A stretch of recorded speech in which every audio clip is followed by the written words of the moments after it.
First, I wanted to thank you so much for giving me the opportunity to share with you my final project via video, because I have been sick and trying to figure out everything with my family, so thank you for that. I'm just gonna dive right into this. So for my final project, I have conceptualized and kind of created what I like to call, or what I've called, Safe LV. This campaign kind of targets an issue that I had picked out that I feel like is really important, especially in our society, the Las Vegas community. And I used I used 4 different platforms to kind of highlight and educate and spread awareness on this topic. So I chose to talk about domestic violence and kind of campaign an organization that kind of promotes the awareness of domestic violence. So I need to start off by prefacing that domestic violence is a very prevalent issue in Nevada. Nevada continues to rank in the top 10 states for the rate of women being harmed and murdered by men. But this does not mean that men cannot be the subjects of domestic violence. In fact, it's more often than most that men are also put into these situations. And this all stems from domestic violence issues that have started behind closed doors that not many people are aware of. And I believe that it is important to allow others in the community to know that there are these resources available for them whenever they need it. Hence why I've created this campaign to kind of allow people to speak out their opinion or speak out their minds and just have a safe space to come find comfort and healing. I think it's important to know what domestic violence actually is. So from the CDC, I have found, I think, a very interesting and very real definition of what domestic violence is. Domestic violence is the willful intimidation, physical assault, battery, sexual assault, and or other abusive behavior as a part of a systematic pattern of power and control perpetuated by one intimate partner against another. It includes physical violence, sexual violence, psychological violence, and emotional abuse. So obviously it goes beyond just physical aspects. The frequency and severity of domestic violence can vary dramatically. I think this is why some people have a hard time kind of figuring out what is and is not domestic violence. However, the one constant component of domestic violence is one's partner's consistent efforts to maintain power and control over the other. In my slideshow that I have shared with you, it kind of breaks down the different types of domestic violence in a little chart to the right of the definition. And I think it's important to be talking about this right now, especially given the situation we are in with the pandemic, with the rise of COVID-19, stay-at-home orders, other social disruptions, and traveling, I guess, coming to a halt. There are many people who are forced to stay at home with their abusers and don't really have an outlet to kind of release all this pent-up emotion. You can't really go see friends or seek out help when you're forced to stay at home.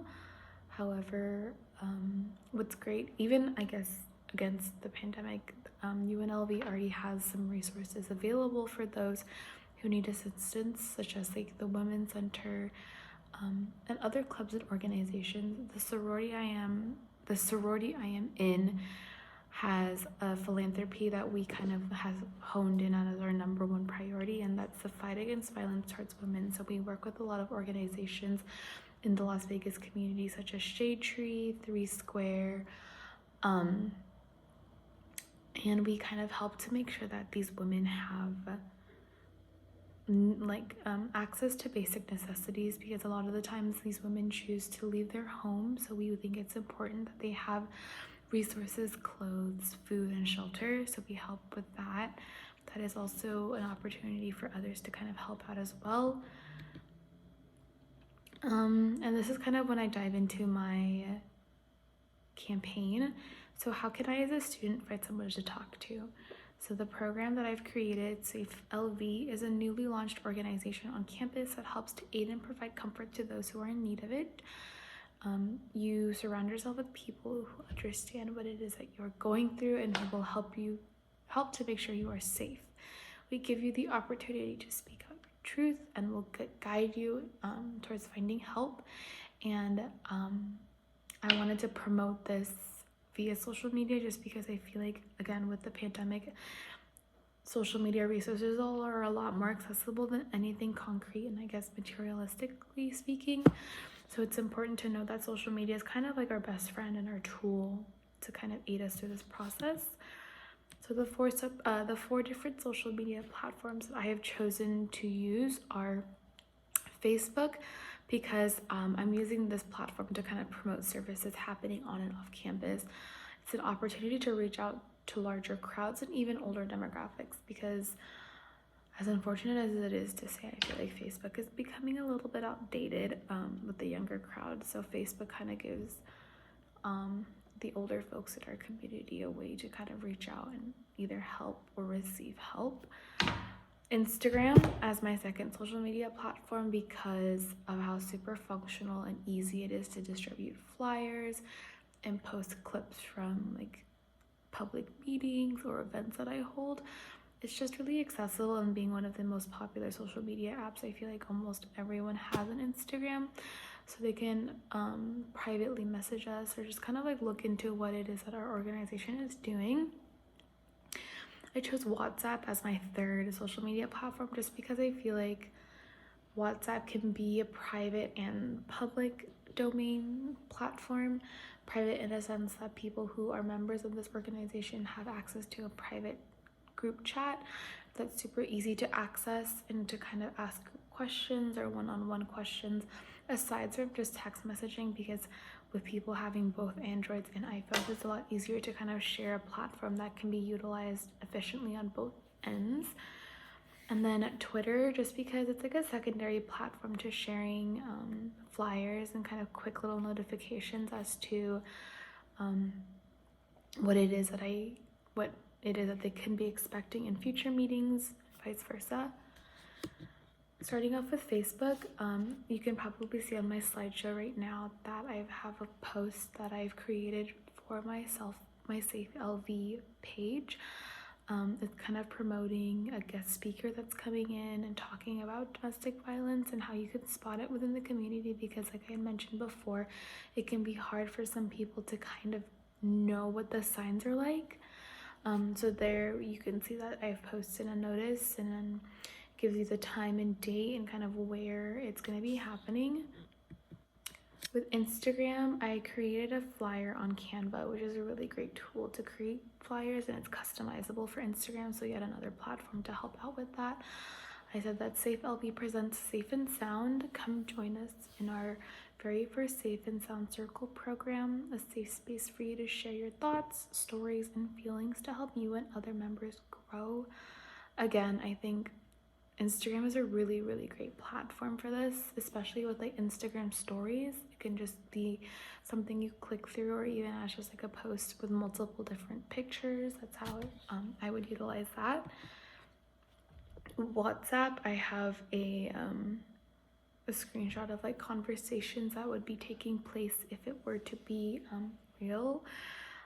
Just talking about different group events, private stuff, you know, quick reminders here and there. It kind of gives you a little bit more of an intimate feeling.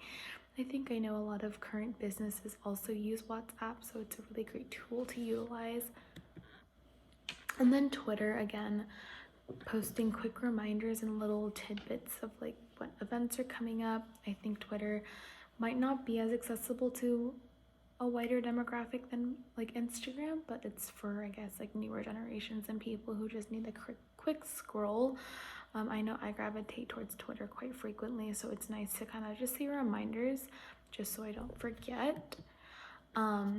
But this is kind of wrapping up my social media platforms and why I chose to utilize them for my final project, because I feel like domestic violence is such a hard and heavy issue that I guess being lively and like lightening up the topic by posting them on social media and just being very public and open about it can kind of help spread the awareness without, I guess, causing too much of a controversial issue in society. But yes, thank you again for giving me this opportunity. I've learned a lot in this class, and I hope you have a great rest of your year. But thank you.